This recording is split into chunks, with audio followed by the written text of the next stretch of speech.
Magandang gabi mga masters, bali ngayon po ay 4 na videos po ma-upload ko po sa aking YouTube channel. Tama nga mga masters, 4 na videos nga po ang ma-upload ko po. Yon, what's up mga masters, nandito na naman tayo sa panibagong araw, panibagong kabanata na naman ang pagsasama-samahan natin ngayon guys.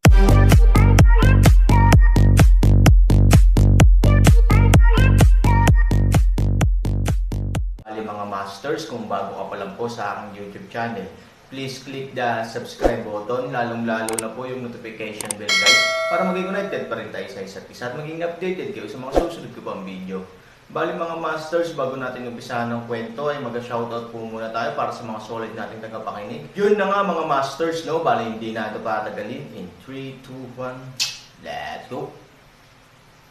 Mga master, magbabalik tayo sa pag-upload ng 4 na videos everyday simula ngayon araw. Salamat sa solid na pagsuporta mga master. Kabanata 3,466 hanggang 3,470. Pagkaalis ng matabang nasa katanghaliang gulang, nag-alala rin si Xiaoguan dahil mas alam niya kung anong uri siya ng tao, at kung lalabas ba siya dahil sa bagay na ito ay mas hindi sigurado. Kung hindi siya dumating, ang kasalukuyang sitwasyon ay hindi magiging magandang balita para kay Xiaoguan. Siyempre, hindi kailangang matakot si Xiaoguan sa Aaron kung darating siya. Para pabagsakin ang kanyang mga heater, talagang malakas ang lakas ng Aaron, ngunit sa isip ni Xiaoguan, gaano man siya kalakas, hindi siya maaaring maging mas mahusay kaysa kay Keqi. I'm curious kung paano kayong dalawa nakuha ng anak ko. Hanggang ngayon, hindi alam ni Xiaoguan ang nangyari, kaya nagtanong siya ng Aaron sa ngayon. Lumiko ang Aaron para makita si Mo Yang. Strictly speaking, wala itong kinalaman sa kanya. Pagkatapos ng lahat, si Liu Fang ang magiging babae ni Mo Yang, at tinutulungan lang ni Mo Yang si Liu Fang na itaboy si Xiaofu. Anak mo, ang babaeng nang aasar sa akin, sabi ni Mo Yang. Babae na naman. Halos lahat ng pangyayari ay dulot ng mga babae. Para dito, si Xiaoguan ay napakawalang magawa. Siyempre, natural lang sa mga lalaki ang pagiging malabag. Walang mga lalaki na hindi mapagnanasa, ngunit si Xiaofu ay gumugugol ng masyadong maraming oras sa mga kababaihan, na isa ring napakawalang magawa na punto ni Xiaoguan. Kahit na pinayuhan niya si Xiaofu, hindi pa rin nagbabago si Xiaofu. Kasal ka na ba sa kanya? Tanong ni Xiaoguan. No Mo Yang said that between him and Liu Fang, even friends or not, how can they get married? Dahil hindi ako kasal, may karapatan ang anak ko na makipagkompetensya. Siya ay dapat na tama. Malumanay na sabi ni Xiaoguan. Naiintindihan din ni Mo Yang ang katotohanan ito, ngunit ang katotohanan ay isang bagay, ang katotohanan ay iba. Xiaoguan, kung mayroon kang babaeng walang asawa at pinagnanasaan ko siya, ano ang mararamdaman mo? Huwag sabihin sa akin ang tungkol sa patas na kompetisyon. Maari pa ba nating payagan ang kompetisyon para sa mga taong may ganitong posisyon? Sabi ni Mo Yang na may halong paghalik. Saglit na tumigil ang mga salita ni Xiaoguan. Kung may manggahas na hawakan ang babaeng gusto niya, maaaring ilibing siya ni Xiaoguan ng buhay. Ang tinatawag na patas na kompetisyon ay joke lang. Sa mundong ito, walang patas. Tuldok, gusto mo lang pumunta sa site ko. Sabi ni Xiaoguan, teritoryo mo. Hinamak ni Mo Yang nang umiti at sinabing, Xiaoguan, maaaring hindi mo alam ang sitwasyon mo ngayon. Naniniwala ka ba na ang Tongyang County ay papalitan ang pangalan nito sa loob ng 2 araw? Sa tingin mo ba isa kang lokal na ahas? Anong ibig mong sabihin dyan? Nakakunot ang noo ni Xiaoguan. Tumingin si Mo Yang kay Aaron. Naglakas loob siyang sabihin iyon, dahil binigyan siya ng kumpiyansa ng Aaron. Kung hindi, hindi madali para sa kanya na makitungo kay Xiaoguan. Madali para sa aking kapatid na sirain ang pamilya Xiao. Gusto mo bang subukan? Sabi ni Mo Yang. Mahirap para kay Xiaoguan na maunawaan kung bakit napakalakas ng kumpiyansa ni Mo Yang, at ang kumpiyansang ito ay nagmumula pa rin sa isang bata. Totoo bang napakalakas ng batang ito? Sa oras na ito, dumating mula sa malayo ang kotse ng matabang nasa katanghaliang gulang. Lalong bumilis ang tibok ng puso ni Xiaoguan, dahil kung lumitaw man o hindi si Keqi ay higit na tinutukoy ang kanyang katapusan ngayon. Nang magsimula na ang matabang nasa katanghaliang gulang, mabilis itong pumunta sa likurang upuan para buksan ang pinto. Tumawa si Xiaoguan. Ang aksyon na ito ay ganap na ipinaliwanag na si Kok ay darating. Guanj, nandito na si Korao. Tumakbo ang mataba at nasa katanghaliang gulang na lalaki kay Xiaoguan at sinabing. Tumanggo si Kirky nang may paghanga at sinabing, ngayong nahawakan mo na ang pagkakataong ito, mawawala na ang negosyo ngayon. Mataba na sa katanghaliang gulang na lalaki ay sa wakas hinalinhan, nodded kanyang ulo at sinabi, salamat Guan. Lumapit si Xiaoguan kay Kechi at magalang na sinabi, Mr. Ke, ang mga gawain ngayon ay mahihirapan ka. Kung mayroon kang anumang mga pangangailangan sa hinaharap, si Xiaoguan ay ganap na may tungkulin. Umiling si Kok at sinabing, I'm a dying old man. I can't have any needs. Besides, I'm not sure I can help you with this. Nagbibiro si Mr. Ke. It's not enough to deal with a little boy with your ability. Sabi ni Xiaoguan. Sa unang pagkakataon pagkababa niya ng boss, napansin ni Kirch ang Aaron. Sa kanyang palagay, isa lamang siyang ordinaryong bata. Hindi niya maisip na may lakas siya para talunin ang 10 mandirigma ni Xiaoguan. Kasabay nito, pinagmamasdan din ni Han Sanchen si Kirch. Sa panlabas, siya ay mukhang napakasakit, at kahit na nagbibigay sa mga tao ng pakiramdam na siya ay mamamatay anumang oras. Ngunit ang kanyang bilis ay napakabigat, at ang kanyang rickety body ay nagbibigay sa mga tao ng pakiramdam na ang isang cheetah ay naghihintay para sa pagkakataon. Alam ni Aaron na ang matandang ito ay hindi simple, ngunit para sa kanya, paano kung hindi ito simple? Ang Aaron, na may banal na kaharian, ay hindi matatakot sa sino mang kalaban. Aaron, master din ang matandang ito. Si Mo Yang, na nakatayo sa tabi niya, ay nagtanong kay Aaron sa mahinang boses. Medyo kakaiba ang nararamdaman niya. Paano makakahanap si Xiaoguan ng isang matandang naghihingalo upang tulungan siya? Sa ganitong estado, nararamdaman ni Mo Yang na siya ay okay. Tumanggo si Aaron at sinabing, huwag mong tingnan ang may sakit na itsura niya, di hamak na mas makapangyarihan siya kaysa sa mga halimaw na iyon. Talaga, nagulat si Mo Yang. Nagulat siya nang makuha ang pagsusuri ni Aaron. Naniwala siya sa pangitain ni Aaron. Dahil sinabi niya iyon, ipinapakita nito na talagang makapangyarihan ang matanda. Kung hindi ka naniniwala, pumunta at subukan mo ito sa iyong sarili, nakangiting sabi ni Aaron. Mabilis na umiling si Mo Yang. Ngayon lang niya gustong gawin ito ng mag-isa, ngunit ang lakas ng matanda ay kinikilala ni Aaron. Ibinigay ni Mo Yang ang ideya na gawin ito sa unang pagkakataon, I'd better cheer you up. Ang ganitong uri ng bagay, paano ko nakawin ang iyong limelight? Nakangiting sabi ni Mo Yang Shan. Walang magawa si Aaron. Bumantong hininga ang walang hiyang bahagi ni Mo Yang. Hindi ko talaga alam kung paano umupo ang lalaking ito sa posisyon ng boss ng Cloud City. Bata, ikaw ang kumatok, bumaba ang mga taong iyon. Umakyat si Kok sa Aaron, tinuro ang mga magnanakaw at sinabi. Nakatayo na ang mga magnanakaw pagkatapos nilang bumagal, ngunit dahil sa sugat ay hindi na sila ganoon kasigla gaya ng dati, payo ko sa iyo na huwag makialam sa iyong negosyo, kung hindi ay hindi ka mabubuhay sa iyong pagtanda, sabi ni Aaron. Hindi napigil ang matawa si Kok. Mayabang ang tono ng batang lalaki, ngunit wala siyang maramdamang seryoso sa Aaron maliban sa kanyang mayabang na tono. Mga bata, may master ba kayo? Saan kayo natututo? Nagpatuloy si Kirky, nakangiting sabi ni Master Aaron, sa mundong ito, walang sino man ang kwalipikadong maging Panginoon ko. Kumunat ang noo ni Kirky. Naiinis siya sa ugali ni Aaron.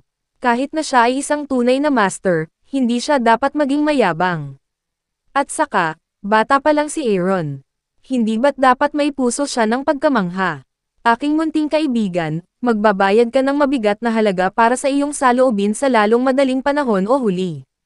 Bilang isang nakaraang tao, ipinapayo ko sa iyo na may mga bundok sa labas ng mga bundok at mga tao sa labas ng mga tao.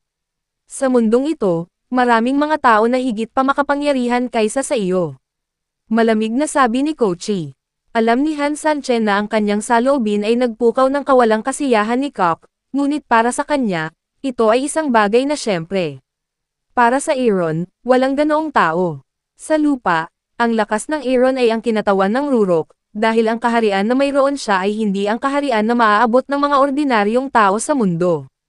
Kahit sa mundo ng Xuanyuan, ang Aaron din ang pinakamalakas. Masasabi ko rin sa iyo na sa mundong ito, Walang mas makapangyarihan kaysa sa akin, maging si Yilaw at siya Chingfeng sa 4 na gate at 3 bulwagan ng Changqi.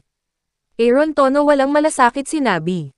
Nang sabihin sa amin ng Aaron ang tungkol sa 4 na gate at 3 bulwagan ng Apocalypse, Yilaw at He Chingfeng, malaki ang pagbabago sa ekspresyon ni Kok. Ang batang ito, paano siya magkakaroon ng ganoon kalalim na pag-unawa sa Apocalypse? Paano niya malalaman si Yilaw at siya Chingfeng? Nang makita ang pagbabago ng ekspresyon ni Kirch, ipinakita ni Aaron ang ngiti sa kanyang mukha. Sa totoo lang, sinasadya niyang sabihin iyon, para lang makita ang reaksyon ni Kirch. At sa paghusga sa reaksyon ni Kok, tila alam niya ang mga bagay na ito, na maaaring magpakita ng kanyang pagkakakilanlan. Siya ang Apocalypse, at tiyak na dahil sa Apocalypse na mayroon siyang mas makapangyarihang paraan kaysa sa mga ordinaryong tao. Hindi ko lang alam kung bakit siya pumunta sa Tungyang County para manirahan sa pag-iisa. Sa anong dahilan siya umalis sa Apocalypse? Parang Apocalypse ka rin, sabi ni Aaron. Tumingin si Kok kina Xiaoguan at Mo Yang. Ang sikreto ng Apocalypse ay hindi maaaring ibunyag sa mga secular na tao anumang oras. Bagamat umalis na si Kok sa Apocalypse Now, lagi niyang tatandaan ang bawal na ito. Sumunod ka sa akin, please. Sinabi ni Kirky sa Aaron. Dumating sila sa isang lugar kung saan walang tao, at sa ganoong distansya, hindi marinig ni na Xiaoguan at Mo Yang ang kanilang pag-uusap. Dahil dito, medyo nalilito si Xiaoguan. Paanong biglang magbago ang tingin ng matanda sa Aaron? Halatang hinanakit niya ang kay-abangan ni Aaron kanina lang. Sino ang kapatid mo? Tanong ni Xiaoguan kay Mo Yang. Kung sino si Mo Yang ay hindi malinaw, ngunit ang lakas ng Aaron, sa pananaw ni Mo Yang, ay matatawag ng Diyos. Sa kalaban, siya ang ganap na Diablo, ngunit sa kaibigan, sa tingin ko, siya ay dapat maging isang anghel. Nakangiting sabi ni Mo Yang, ito ang pinakaangkop na paglalarawan na may isip niya, dahil ang lakas ng Aaron ay talagang isang bangungot para sa kanyang mga kaaway. Ganon ba talaga siya kagaling? Nagdududa si Xiaoguan ng paraan. Xiaoguan, huwag mong sabihing hindi kita kinukumbinsi. Kung nasaktan mo siya, isa lang ang paraan para mamatay. Kahit nasaan man ito, kahit sino ka pa, walang pagkakaiba para sa kanya. Nakangiting sabi ni Mo Yang. Sa harap ng Aaron, walang pagkakaiba sa pagitan ng isang lokal na ahas at isang dragon na tumatawid sa ilog.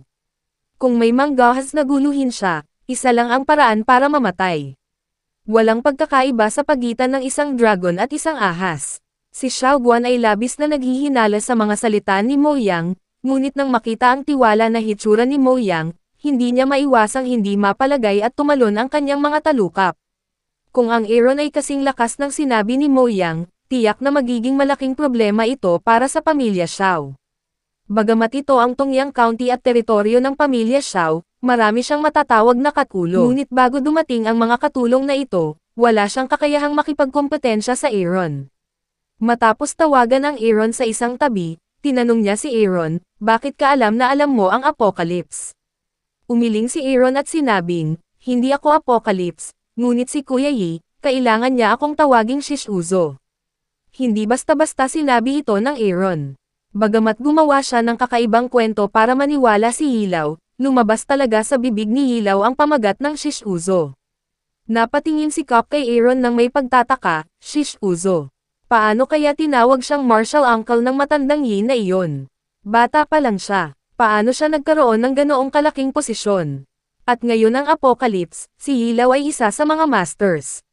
Sa Apocalypse, kahit na siya Chingfeng ay maaari lamang maging pantay sa kanya. Sino ang maaaring magkaroon ng henerasyon ni Yilaw? Are you kidding me? How can old Yi call you his uncle? Mariing sabi ni Coach. Apocalypse ka rin. Bagamat hindi ko alam kung bakit ka nakatira sa pag-iisa sa Tungyang County, kung mayroon kang anumang pagdududa tungkol sa aking pagkatao, maaari mong tanungin si Kuya Yi. Naniniwala akong bibigyan kanya ng tamang sagot. Sabi ni Aaron. Talagang Apocalypse si Kok. Ang dahilan kung bakit siya umalis sa Apocalypse ay bilang isa sa nangungunang 10 Apocalypse Masters, halos italaga niya ang kanyang buhay sa Apocalypse. Sa pagtatapos ng kanyang buhay, gusto niyang makaramdam ng isang tunay na ordinaryong buhay, kaya pinili niyang umalis. Bukod dito, nang umalis siya sa Apocalypse, siya ay inaprubahan at binasbasan ni Yilaw at ni Chingfeng, na sapat na upang ipakita kung gaano kataas ang kanyang posisyon sa Apocalypse. Ngunit hindi pa niya narinig ang tungkol sa Aaron, at hindi pa niya narinig ang katotohanan na ang matandang Yi ay may tiyuhin. Hindi ako pupunta sa Apocalypse, at hindi rin ako pupunta upang i-verify ang sagot. Kung totoo man o mali ang sinasabi mo, wala akong pakialam, basta huwag kang manggugulo sa Tungyang County. Sabi ni Kirky, mukhang makikialam ka sa mga gawain ng pamilya Xiao. Aaron Wei. Huminga ng malalim si Kechi at dahan-daang sinabi, pumunta ako sa Tungyang County sa pag-asang magkaroon ng tahimik na pagtanda. Maipapangako sa akin ni Xiao Guan iyon, kaya hindi kita hahayaang manggulo. Kahit si Hilaw ay kailangang tumawag, shish uzo ako. Sa tingin mo ba mapipigilan mo ako? Sabi ni Aaron. Sa tingin mo hindi ako maniniwala sa kalokohan mo, di ba? Bagamat hindi ko alam kung paano mo naiintindihan ang mensahe ng Apocalypse, alam ko kung gaano katawa ang sinasabi mo tungkol sa Arabian Nights, nakakatawa ba iyan? Nagkibit balikat si Aaron na walang magawa at sinabing, dahil sa tingin mo ay katawa-tawa, maaari mo itong subukan. Sa sandaling bumaba ang boses ni Aaron, ang ekspresyon ni Kirky ay naging sobrang putla. Naramdaman niya ang isang malaking puwersa ng gravity na biglang tumama sa kanya, tulad ng siya ay bitbit ang 1,000 pounds bang. Dahil hindi niya masuportahan ang kanyang sarili, lumuhad si Cock sa lupa, nanginginig ang buong Aaron at sinabing mahinhin. Ano ang dapat mong itawag sa akin? Akala niya ay hindi niya kailangang bigyang pansin ang Aaron, ngunit sa sandaling ito lamang niya napagtanto ang agwat sa pagitan niya at Aaron. Yun na nga mga masters, no? Bali panibagong kabanata na naman yung natapos natin ngayong gabi. Muli, maraming salamat po talaga sa walang sawang suporta po sa aking YouTube channel na talagang inaabangan niyo po ang bawat upload ko po. Bali mga masters, magkita-kita ulit po tayo bukas ng gabi at ngayon po ay magpapaalam po muna tayo. Bali mga masters, bye-bye!